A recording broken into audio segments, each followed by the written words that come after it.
Cela fait 60 ans que la communauté ukrainienne a pris naissance dans notre région. Après la guerre, ils sont plus d'1 millier à contribuer à la bataille du charbon. Dans le Borinage, rapidement, ils vont se constituer en association.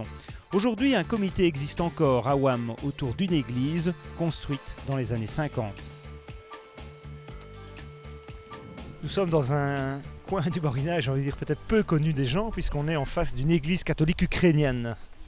Oui, évidemment, on ne s'attend pas à trouver dans le Borinage une église catholique ukrainienne parce que, dans un premier temps, on ne s'attend pas à trouver une communauté ukrainienne dans le Borinage.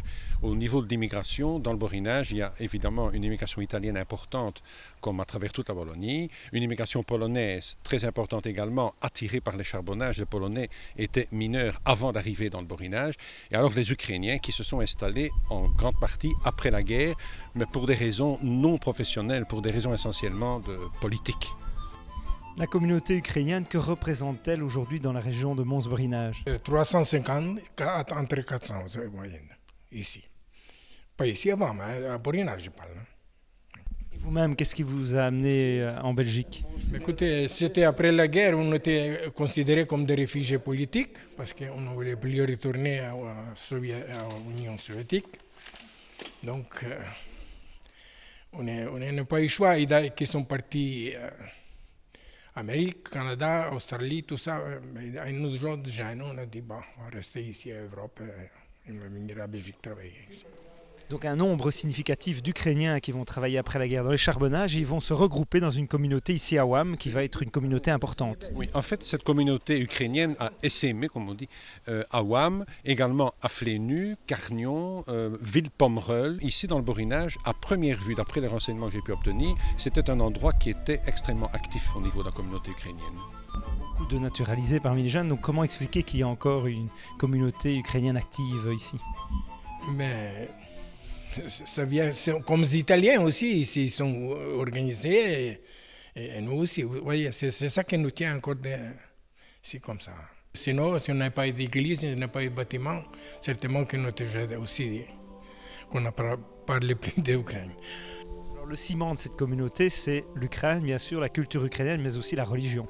C'est essentiellement la religion, visiblement. En fait, ce sont des catholiques du rite gréco-byzantin. Cela veut dire que le rituel est byzantin, avec une priorité donnée au chant plus qu'à la musique, mais en même temps, ils reconnaissent le pape. Ils ont des prêtres qui sont des curés catholiques, mais qui peuvent se marier.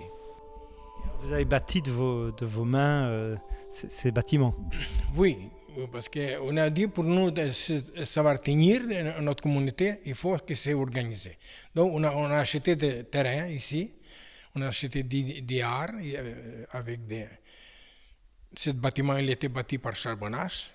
À côté de notre maison ici, culturelle, qu'on a fait, on a bâti nous-mêmes. On a bâti, oui. Aujourd'hui, on parle de l'Ukraine dans l'Europe et ce n'est pas une hérésie historique puisque les Ukrainiens ont été influencés par les Européens et je pense aux Vikings. Oui, absolument. Ça, c'est quelque chose d'absolument passionnant parce que les premiers habitants de l'Ukraine, ce sont des Slaves. Et les Slaves ont été colonisés par les Vikings suédois qu'on appelait les Varegs. Et les Varegs étaient nommés par les Finlandais Russki, c'est devenu russe. La première ville d'Ukraine, c'est Kiev. On considère que Kiev est la mère des villes russes. Entre l'arrivée des premiers Ukrainiens ici dans la région après la guerre et aujourd'hui, il y a beaucoup d'eau qui a coulé sous les ponts. C'est une autre génération, l'environnement a changé, mais qu'est-ce qu'il reste de cette implantation ukrainienne selon vous ? Je dirais ceci, c'est que les gens de la première génération qui sont arrivés ont quand même légué à leurs enfants, quelque part un héritage de leur pays, d'où ils viennent. Beaucoup de ma génération, et moi-même d'ailleurs, il y a 6-5 ans, souhaitaient ne serait-ce qu'une fois partir là-bas en Ukraine et revoir un peu d'où leurs parents viennent et quelles sont les racines, quoi. Est-ce qu'il y a vraiment encore une identité pour les plus jeunes ?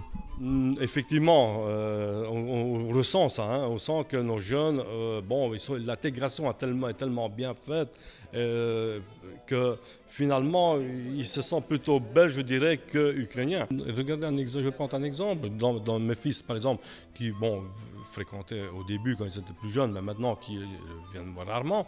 Bon, mais quand quelque part il se passe quelque chose en Ukraine et tout ça, ben, automatiquement ils sont intéressés. Mais ils sont intéressés, ils veulent savoir quand, par exemple, je parle de Kiev, Dynamo de Kiev, le football joue, ben, tout de suite, voilà, bon. Donc, quelque part, il reste quelque chose. Mais il est vrai, effectivement, que ça se perd un petit peu à la fois.